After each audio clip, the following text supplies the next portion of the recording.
ഉച്ചയ്ക്ക് ശേഷം ചുമ്മാ ഒന്ന് കിടന്നായിരുന്നേ. അന്നേരം ജനലിൻ്റെ ഉള്ളിൽ കൂടെ നോക്കിയപ്പോൾ നല്ല വെയിൽ കേട്ടോ പുറത്ത്. വെയിലൊന്ന് തെളിയുമ്പോൾ എന്തൊക്കെ കാര്യങ്ങളാണ് ചെയ്യാൻ വേണ്ടിയിട്ട് പെൻഡിങ് വെച്ചേക്കുന്നത്.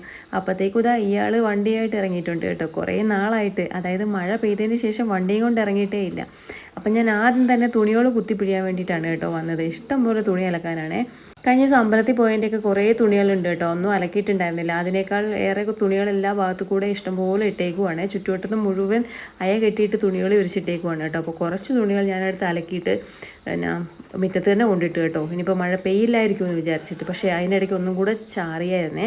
ഞാൻ പക്ഷേ തുണിയൊന്നും എടുത്തില്ല. പിന്നെ അതാ കരിയിലയൊക്കെ കുറേ അവിടെ ഇവിടെയൊക്കെ ആയിട്ട് കിടപ്പുണ്ടായിരുന്നേ. കാറ്റും ഇല്ലായിരുന്നോ. അപ്പോൾ പ്ലാവാണേ നമ്മുടെ ചുറ്റും. അപ്പോൾ അതൊക്കെ ഒന്ന് വാരിക്കളഞ്ഞേ. കുറേ ദിവസം ആയിട്ടുണ്ടായിരുന്നേ വീട്ടിൽ മുറ്റമൊക്കെ ഒന്ന് വൃത്തിയായിട്ട് അടിച്ച് വാരിയിട്ട്. മഴച്ചാറിൽ മാറുമ്പോൾ ചെറുതായിട്ട് അമ്മയൊന്ന് അടിച്ചു കൊടുക്കുന്നുണ്ടെങ്കിലും ഇങ്ങനെയൊന്നും നമുക്ക് വൃത്തിയായിട്ട് അടിച്ചു കൊടുക്കാൻ പറ്റാറുണ്ടായിരുന്നില്ല കേട്ടോ. ഞാൻ വീണ്ടും തുണികളൊക്കെ മുറ്റത്ത് തന്നെ കൊണ്ടിട്ട് കേട്ടോ. എല്ലാ ദിവസവും വീട്ടിലിടുന്ന ഡ്രസ്സുകളായതുകൊണ്ട് അലക്കിയില്ലെങ്കിൽ വലിയ ബുദ്ധിമുട്ടാണ് കേട്ടോ. മാറിയിടാൻ വേണ്ടി ഭയങ്കര പാടാണ്. ഉച്ചയ്ക്ക് ഇതിലെ മീൻകാരൻ വന്നപ്പോൾ മീൻ വാങ്ങിയിട്ടുണ്ടായിരുന്നേ.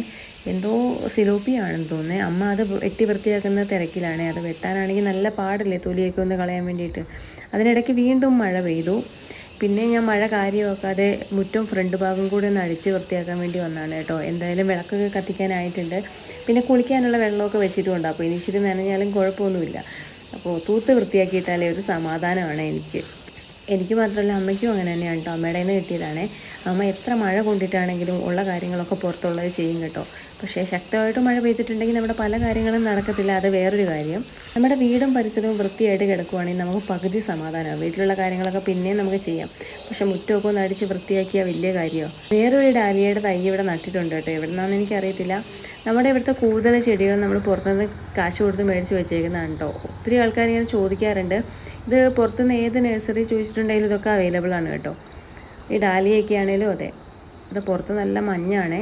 മഞ്ഞെല്ലാം നല്ല കോടയുണ്ട് കേട്ടോ. ഇവിടെ ഇങ്ങനെ നോക്കി നിൽക്കാൻ വേണ്ടി നല്ല രസം കേട്ടോ. വീണ്ടും മഴയ്ക്ക് മൂടിയിട്ടുണ്ടായിരുന്നേ. അപ്പോൾ ഞാനിതിൽ നടന്നപ്പോൾ 3-4 പച്ചമുളക് മൂത്ത് നിൽക്കുന്നുണ്ടേ. അപ്പോൾ അതങ്ങോട്ട് പറിക്കാമെന്ന് വിചാരിച്ചു. ഇനിയിപ്പോൾ നമ്മൾ കാര്യം മറന്നു പോയിട്ടുണ്ടെങ്കിൽ അതവിടെ നിന്ന് പഴുത്തു പോകും. അതുകൊണ്ട് അതങ്ങോട്ട് കയ്യോടെ പറിച്ചു കേട്ടോ. ഇനിയിപ്പോൾ 2 ദിവസം കഴിയുമ്പോൾ പറിക്കാൻ വേണ്ടിയിട്ട് വീണ്ടും ഉണ്ടായി നിൽപ്പുണ്ട്. അമ്മ ഇതുവരെ മീൻ വെട്ടലൊന്നും കഴിഞ്ഞിട്ടില്ല കേട്ടോ.